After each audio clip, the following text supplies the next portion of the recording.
Hi everybody, welcome back to Mr. Green's Cannabis Grow Day 15. Alright, today we're going to talk a little bit about feeding the plants, right? So I wanted to get on that topic with you a little bit last night, but I was pretty tired. I'm making a quick video. It was also very late.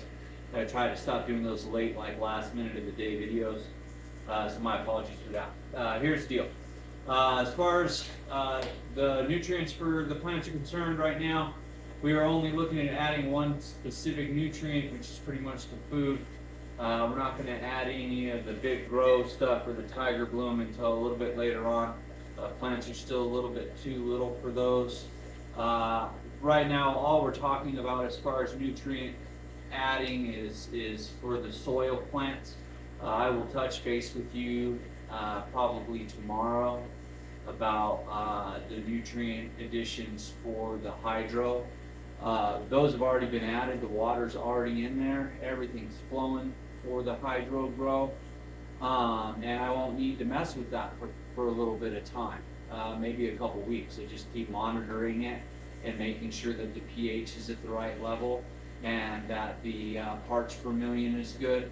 I have some pretty good tools for doing that with the hydro grow. I got some new stuff I'm going to have to work with a little bit before I can explain it because it's new to me. So I've been using some basic equipment, and now I have some more technical stuff. So we'll see how that works and how good of a job it does for us with this with the hydro grow. But as for now, let's go ahead and stick with the soil grow, and let's look what I'm adding in here. I'm going to add this guy right here.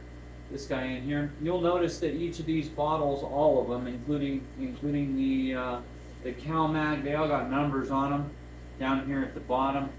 That is a PKN, right? PKN.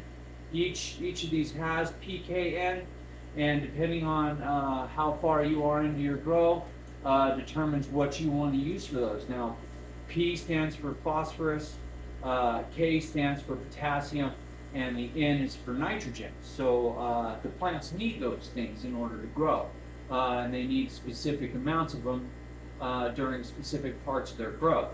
So you want to do your research on these things. I'm not gonna go through all that with you throughout these steps, but they are very important. So make sure you do your research on the PKN numbers and understand how those are going to affect your plants. Okay, and then of course this one also has a PKN. It's got 200, right? So phosphorus, it's got 2 parts phosphorus, right? So that's helpful. It's good to know. And the food here is 0 phosphorus, 0.5 of the potassium, and 0.7 of the nitrogen, right? So you know that, right? And then these numbers kind of go up a little as you add stuff throughout their grow, right? So keep an eye on that stuff. Right now I'm going to make a full gallon. I'm going to put the chart that I use, you can find online, you can print it out. I just will tell you that right now this calls for me to put 5 teaspoons in. I'm sorry, 6 teaspoons in. I'm only going to put 5, right? Because they're still babies. So I'm just going to put 5 in there. And sometimes these guys would tell you to put a little bit more than you actually need. I pretty much follow the schedule. But if I feel like I'm going under, I'm not. It doesn't hurt my feelings. Okay. So anyway, we're moving on. I'll go ahead and put you on pause there. I'm going to go ahead and add 5 tablespoons of this guy, and I'm going to add a half a tablespoon of this guy, maybe just over a half a tablespoon of this guy, right? Okay, the calcium and magnesium, like I said yesterday, is very important to the grow.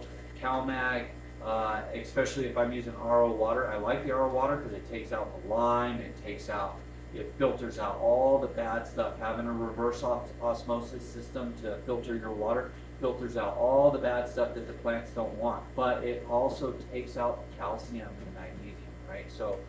So I have to make sure to add it back in when I'm using RO water. Okay, so let's just keep that in mind, okay?